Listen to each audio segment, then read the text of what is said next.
Hey everyone, Zach here from Windows Central and welcome back to another video. Now today we are taking a look at the Surface Duo 2 6 months on. Yes, as of today the Surface Duo 2 is 6 months old, and today I wanted to sort of just re-review it, see where it is today versus 6 months ago. Has it improved? Is it a recommendable product for normal people to go out and buy now?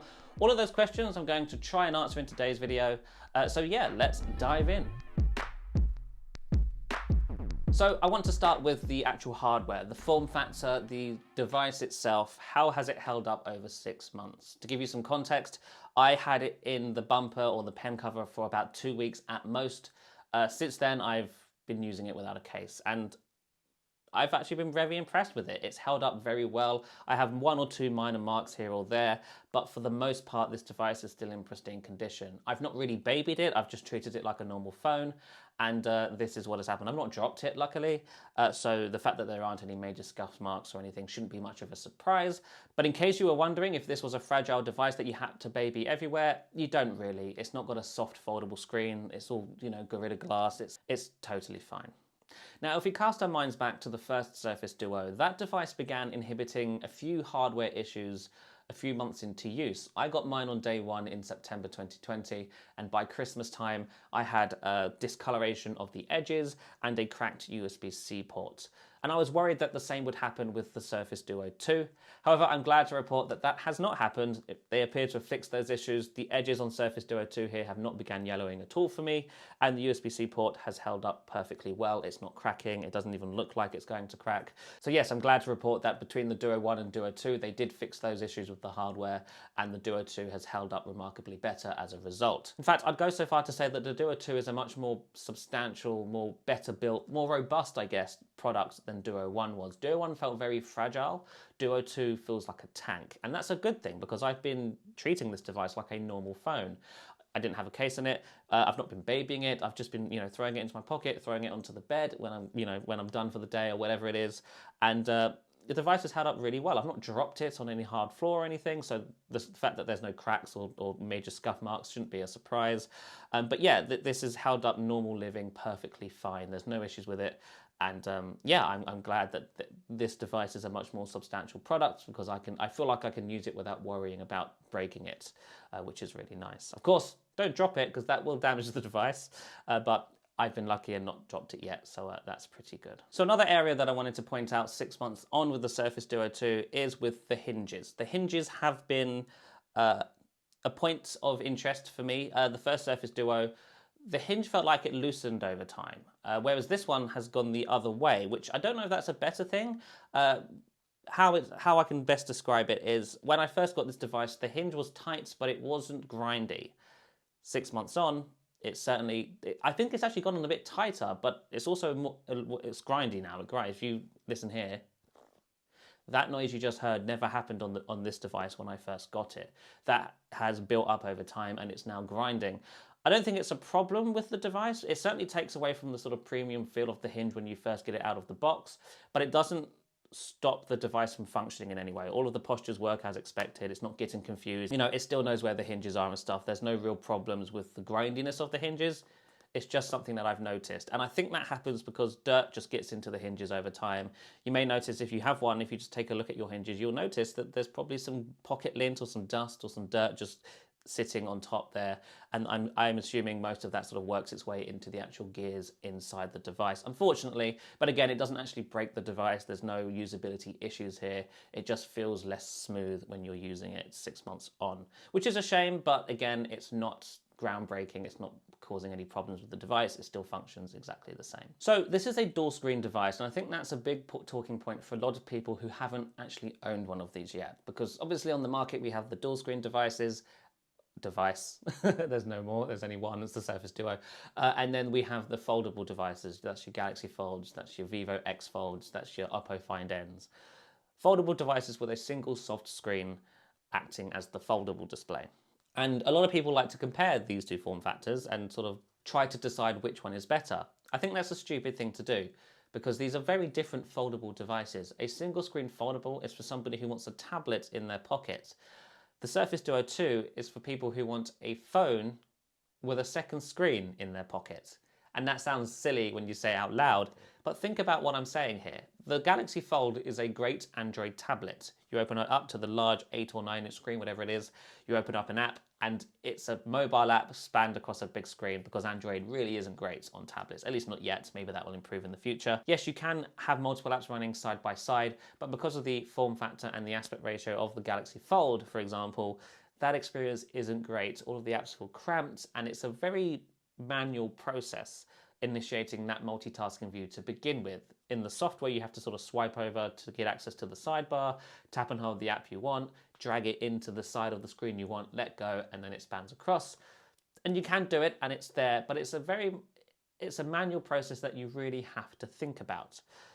The thing with Surface Duo is, I look at it like this. It's a single screen phone that has a second screen when you need it. And you know, I'll be honest, I use this device in single screen mode probably 70% of the time. Then when I need to multitask, instead of having to manually begin thinking about how I can initiate that in the software, I just pull out the second screen, open the app of my choice, and now I'm multitasking across both. It's essentially built into the DNA of the device. It's a physical aspect of the hardware, whereas on a device like the Galaxy Fold, multitasking is done via software and is much more of a manual process, as the user has to remember that it's even a function and then initiate that mode to get it working.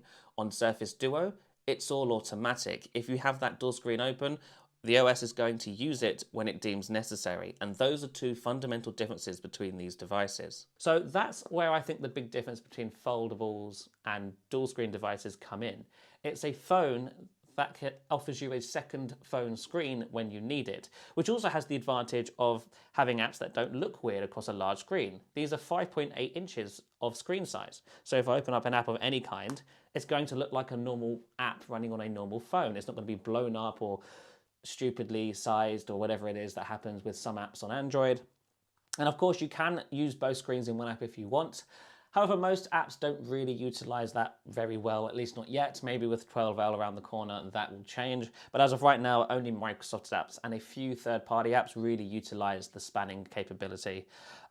It's a great capability. You know, I don't really use the spanning capability much, but it is there, and it does work quite well when an app is designed for it. But again, that's not how I view this device. I don't view this as a foldable tablet. I view it as a phone with a second screen.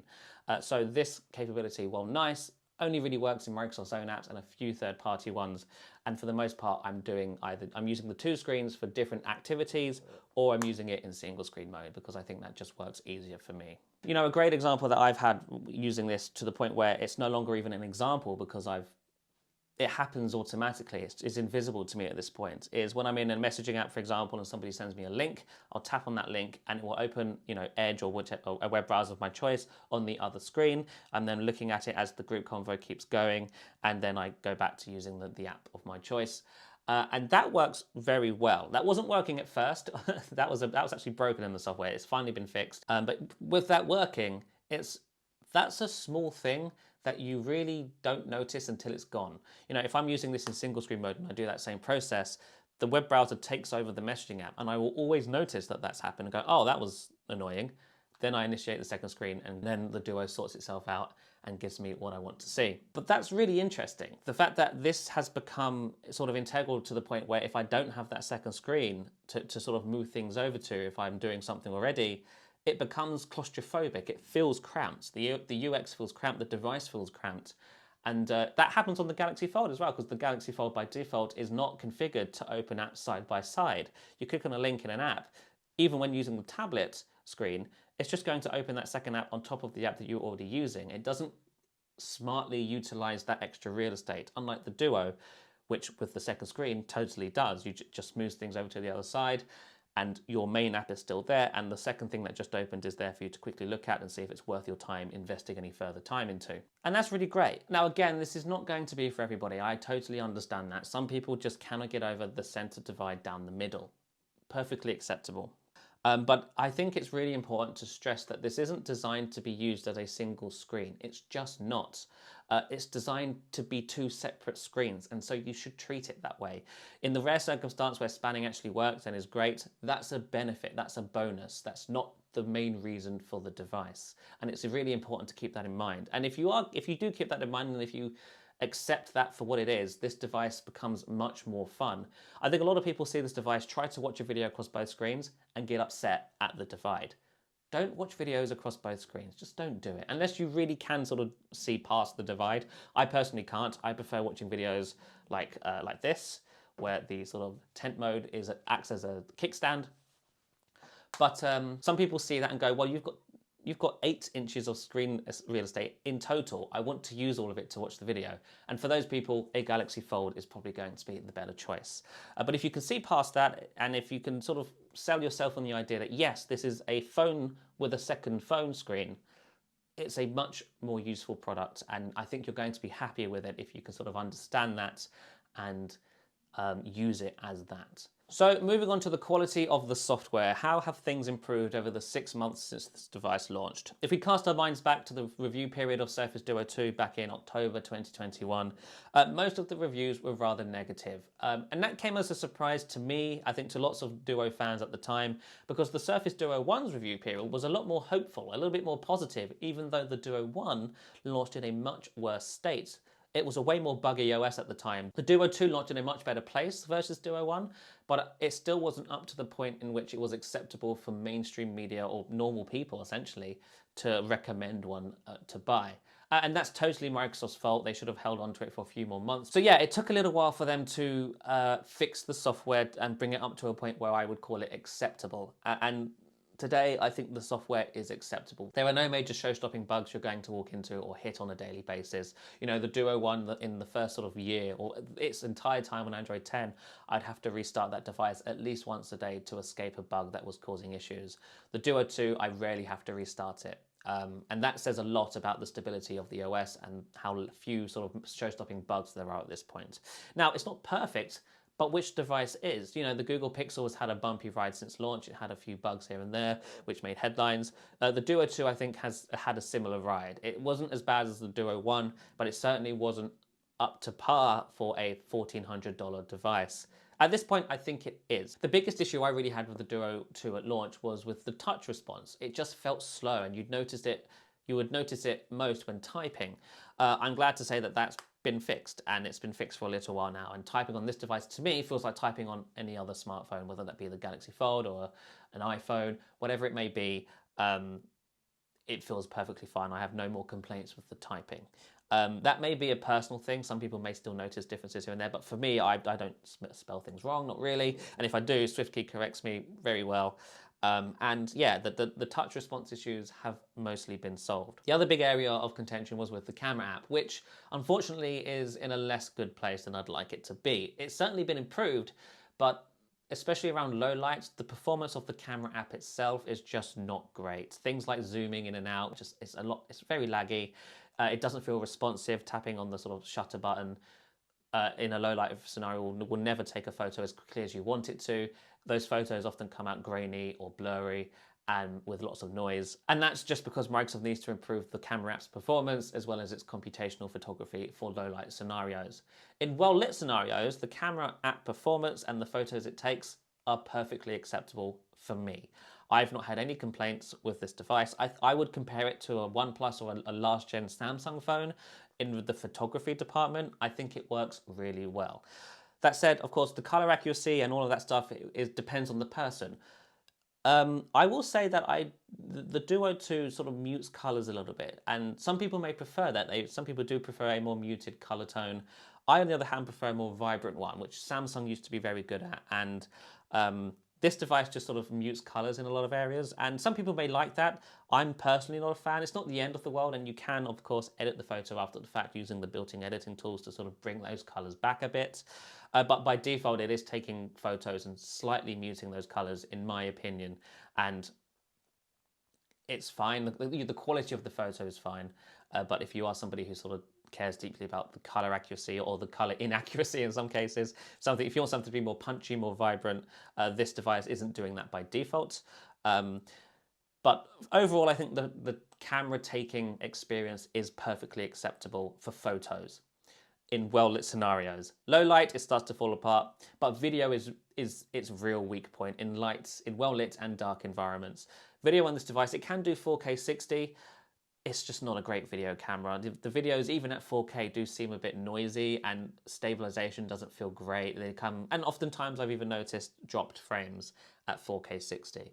I'm not sure why this is the case, but video taking on this device just isn't really great, and I tried to avoid that at all costs. In a pinch, I think it will do you well, but if you're somebody who really does care about video on your smartphone, this device is not for you.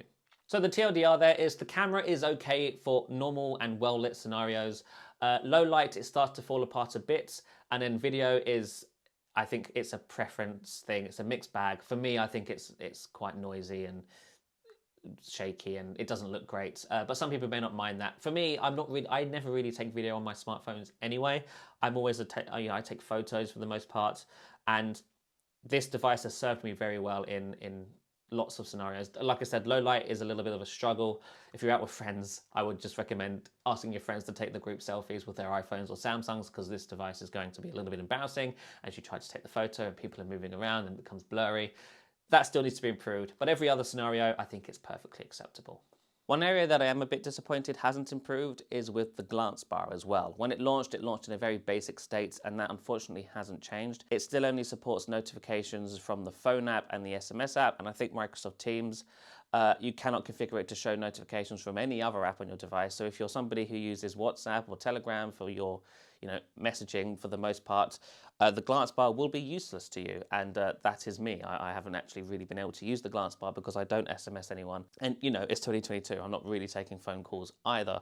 So hopefully in the next few months, Microsoft actually expands the capabilities of the glance bar, because it's such a cool idea, but unfortunately Microsoft hasn't built on that vision yet, and that's a real shame, because it looks cool and it just doesn't do anything really, and it's a real shame. So 6 months on, how is the battery life? In short, I think it's been pretty great. I'm able to get through an entire day with 5 to 6 hours of screen on time, and with around 20% left in the tank by 10 p.m. maybe. It's really good. It's getting me through the day comfortably, except for when I put on the pen cover. Now, if you put on the pen cover with charging enabled, you can half those numbers more or less. With the pen cover on, I noticed getting maybe 3 hours, 4 hours of screen on time, but hitting 6 p.m. at around 15% battery remaining. And if you're somebody who has battery anxiety, that's not great. 6 p.m. you've still got the rest of the evening to go. You might be going out later tonight after work. Having 15% left in the tank isn't great. So I found taking the pen cover off and just not using the charging functionality, if you are using the pen cover, sort of increases battery life significantly, to the point where you're not going to worry about the battery at all. You'll hit 10 p.m. and you'll still have 20% left in the tank. That's great. But of course, that can also depend on your use case. Like I said, I'm probably using this device in single screen mode 70% of the time I'm actually using it, which of course saves battery. You're powering 2 screens, your battery life may vary as a result. But mine overall has been very good, and I'm super pleased with it, have no complaints, and that's a great thing. So the overall sort of question here is this device in a place now where I could recommend it to a normal person?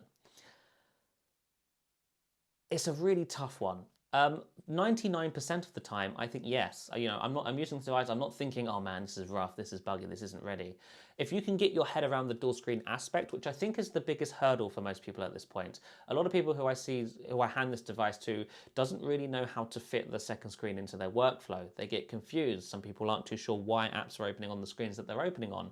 And that's all because they need to be taught. And that is probably the biggest hurdle for a lot of normal people, non-tech enthusiasts, people who don't really care about the device they have in their pocket. They use it as a tool. This device is a hard sell for them because it's a learning process. It's something that they have to want, you have to fit into their workflow. But it can be done. And for those people who are willing to commit to the idea and find a workflow for it, this device is great. And it's now at a point where I could recommend it for those people with that mindset. However, if you just want your phone to be simple to work, have like an iPhone essentially, this device is a much harder sell because it's a commitment. It's a commitment not only to buy because it's a lot of money, but it's a commitment to use, to get access to the device. You have to physically open it, which is a problem sometimes. If you've got your hands full, you're holding a bag in one hand, you've just been shopping, you need to pull out your phone and answer the phone call. It's really hard to open this device with one hand. It's almost impossible. It can be done, but it's a nightmare to do it. And I think a lot of people are going to have issue with that. That could be solved with a screen on the front. I personally wouldn't like that. I do like the sort of clean, design of this device when it's closed. I think it looks beautiful when it's closed. But again, people look at their phones as tools, not as beautiful pieces of hardware. So again, it's a balancing act, right? You need to know who you are. You need to sort of think about this device and think really hard about if it can fit into your life. For me, it can, and I think for a lot of people it can, but I think a majority of people, it's just too much of a commitment from a form factor perspective. It's too much of, I have to open it, I have to risk dropping it as a result, I have to remember why apps are moving across the screens and when they do it. Some people may not like that, and yeah, there's a lot to ask yourself before you make this purchase. But from a stability and performance perspective, there's no longer any question. It will serve its purpose, and it does it very well. The question now for most people is that purpose something that I want to invest in, or am I okay with a single screen smartphone, or do I prefer a foldable single screen Galaxy Fold, for example? And that's the question you have to answer yourself. I'm just here to tell you at this point, the software is no longer getting in the way of the hardware. It's no longer getting in the way of the vision. If you are interested in this vision, the software is no longer a barrier. At this point, it's about you and about whether this dual screen aspect works. And for lots of you, it might. For lots of you, it might not. And it just depends entirely on who you are. And with that, I think that's the end of this 6-month review. Thank you very much for watching, and I shall see you in the next one. Bye-bye.